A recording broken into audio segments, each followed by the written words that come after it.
back. All right.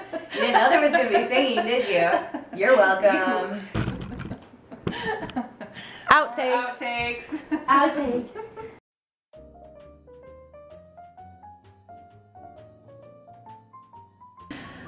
Hi everybody. Hello. We're really excited to be back. It's been way too long since we've done a video, but rest assured, I know you've lost sleep over it. We've seen each other just as much as ever. Yeah. We throw on some comfy cozies and have some wine. And The essential part of the video, the The- collaboration videos. our third partner. So we're just gonna kind of pull some questions out of a bowl and see what happens. You never That's know. what we get. We could get You a never fist know. fight. You never know what you're gonna get. This is Yeah. true. Don't look. You're looking too much. Well, you're gonna be able to tell which one's yours and which one's mine. Here, let me mix them up. Okay. Let me toss them. Because otherwise I could see your handwriting was right on top. What's your biggest frustration when it comes to owning your own business? Well, that is an excellent question if I do say so myself. My biggest frustration is getting in my own way, I think. And there are times when I often, I feel like I'm just working my booty off and then not getting the results that I expected. And I think it's, you know, in a typical workplace setting, you've got somebody who's kind of like checking and balancing all of your efforts along the way. And if you veer off track, there's someone there saying like, hey, we need you over on this side, or you're taking way too long to do that. Or that's great, but that's not what we asked you to do. And you have to be, you know, your own editor. I'm gonna get out of my own way a little bit more. Mm-hmm. That's my goal. That's difficult. Mm-hmm. I would agree with that. Ditto. Finally answered. Okay, what scared you most about starting your own business? Excellently asked.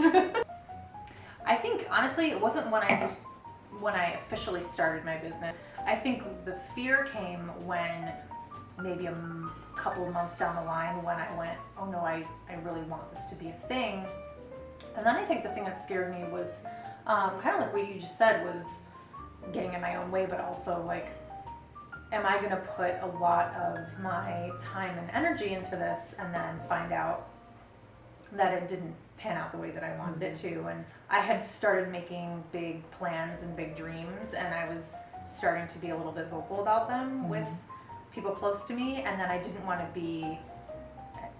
look like a fool, like it didn't pan out, and then have people looking at the business or looking at the company and then looking at me like, well, it just doesn't have what it takes, she doesn't have what it takes, you know, the model doesn't work or whatever. Right. I think that's common for anybody, like if you start a store, if you start any kind of business, you don't want to have people talking about that sad story of the day you declared something and then it didn't come true. Shake And it off. Shake it off. Mm-hmm. Haters gonna hate. I love being a near 34-year-old woman and drawing upon the musings of a 24-year-old supermodel. Well, she's right. She's right. 100% Tay-tay. right. If you could give one piece of advice to someone starting, what would it be? I assume you mean starting a business and not starting. Yeah, or even I would say this applies to any, like, especially multi-level business. But I'm gonna go just straight chocolate. I think our company is remarkably generous with the potential benefits of this business. The one thing I also really love compared to a lot of other models I've seen is that they do not make it easy. No. You have to be serious. Like, no one accidentally gets to that director level. You're working your butt off. So, which is good, because then from there, you know, once you figure out the system of how you're going to accomplish that, it kind of flows naturally from there. But when you're starting, it's very tempting to look at all of the leaders that are kind of held out as like great inspirations, and if you're it can either be aspirational, which it should be, or it can become, I guess, disheartening. For me, it became disheartening because, you know, you hear a lot of beautifully motivational stories and, you know, people who have changed the courses of their lives and their families' lives. And that's amazing. But for me, I guess I've realized if it's not like exactly my story, it doesn't resonate with me. It's hard for me to translate it into, oh, that's me. This is okay. So now I can follow what that person did. I mean, and I love all of it. But I got sort of disheartened because I was not one of those people who needed to be taught to believe in myself or that I could succeed. I was one of the people who was very frustrated. Like I always knew that if I'm frustrated I haven't succeeded more, I guess. So it's very easy to look around, like you really need to choose carefully how much to draw from other people, because it can be very, not everybody's system is going to work for you, and not everybody's personality is the same. So something that worked for person X because of who they are might come off really disingenuous and forced out of you. So I would just say be really open to creating your own experience and not feel overwhelmed by what you see other people doing. It's nice to know that everybody literally has to go through the same steps. There's no nepotism that can occur. There's no unfair promotions. But it's also, you know, it can cause stress. I mean, it can cause anxiety because you wonder, like, I don't understand what they're doing that I'm not doing, and you know. So that's what I would say. Oh, what made you start Mother's Little Helpers? Oh. Like my business, or specifically Mother's Little Helpers? Mother's Little Helpers. Okay. Well, branching beyond, what made you decide to branch beyond Shackley and make a full business brand? First of all, my goal when I started Shackley was simply to stop being sick, because the two kids and I had just been perpetually ill for so long that I couldn't take it anymore. I did not realize that I was unwell even in my unsick state. So I wanted to get rid of colds and flu, but I did not realize that even while in the non-cold and flu state, I actually was experiencing things that felt really terrible until they went away. So once that happened, I felt like I had to evangelize, because I thought, you know, once I got my wits back about me. I mean, nothing else had changed. I still get shit sleep. My kids still have sleep disorders, and my husband still has MS. Right. So the fact that the world take those things away changed for me, and the fact that I was well enough to actually benefit greatly from the running I was doing, and, you know, I just felt the whole paradigm, the whole story, the whole bill of goods that we have been selling to mothers is completely jacked up, because I too was thinking, like, well, I feel these things, I guess, but I mean, I have kids and that's just the way it is. And you know, the mothers have forever been treated like, coming from the 60s, that, you know, you're just overwhelmed. You're just overwhelmed and you're hysterical. They used to call it hysteria. Yeah. And say, you know, these moms were just like deeply unhappy, deeply depressed. And so anyway, these women were prescribed Valium and like just to get through the day. And I thought, well, wouldn't that be kind of cheeky to label this little sample package as Mother's Little Helpers? And lo and behold, it was like boom, boom, boom. I sold like 15 packs in, what was it, 2 days? Yeah. We sold like 15 packs, and we packaged them up, and it was the first kind of really team building, like tangible team building thing we did. Yeah.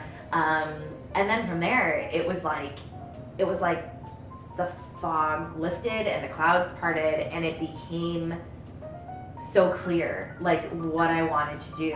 All of a sudden I felt like I felt a calling to help, especially in particular, professional women who are home for whatever reason and who are really trying to reconcile their own personal, professional, or even just personal ambition with having to perform a role that necessitates you shelving yourself very often. And I hate that we have elevated that martyr, the mommy martyr status, to a place where it is, because I think nobody benefits from it. And like you're a super mom if you're doing like the more haggard you are, like you don't have bags under your eyes, so you must not be a good enough mother. You're selfish. You're not doing enough. Yeah. And so it's like it all came together, and I really do feel like it's hard not to feel like there's some sort of like hand that kind of pushed me to this place. Yeah. I don't even remember the question. What was the question? I think it was something I saw in the professional world as well. And I mean, it's no secret. I mean, you just turn on the commentary they make about female politicians versus male politicians. Like, I think we're just very encouraging. Like, being a dickhead's being a dickhead. But we're very encouraging of men to pursue their ambitions and dreams. And we are very, I don't know that we're actively discouraging of women as much as we shine light on behaviors such as giving of yourself and maternal qualities, caregiving and things. Yeah. That's what you get praised for as a woman. It becomes what, and a woman who is very focused on her career is cold, doesn't focus on her family enough. Ambitious is generally not a compliment. Exactly, it's a negative thing. Like I got kind of hot answering that question because well, I wrote it specifically thinking of you, so.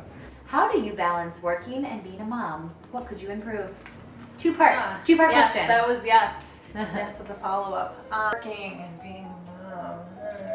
Life Should is sum it up so hard. in glass. That is actually something that I'm struggling with constantly, and I'm sure, I don't know if anyone perfects that, because I think that's the thing about being a mom, is that I was thinking about this recently, that once I get into a habit that might make sense for me, either I'm going to pick up a new responsibility, or school's going to be out, or something's going to change. Like, it's always, the kids' schedules are going to change or whatever. The only thing that's helped me right now, to be honest, is letting go of whatever expectations I had for myself as a mom, which sounds bad, and I don't mean to say that I'm neglecting my kid or whatever, but I think me personally, I was really hard on myself as a mom for so many years, and I think when there's days when I have ideas of things I want to do, or I have a to-do list, I am feeling less guilty about letting him play kind of by himself for a while, or not taking on certain responsibilities. And then likewise, if a couple things on my to-do list can wait because he's clearly desperately needing my attention, telling myself that I'll just have to make time to do them later. Can you say hi to the camera? Say hi. Hi. I work with that. Hello, my name is Essie, and my name is Moo, and I have a poopy dick.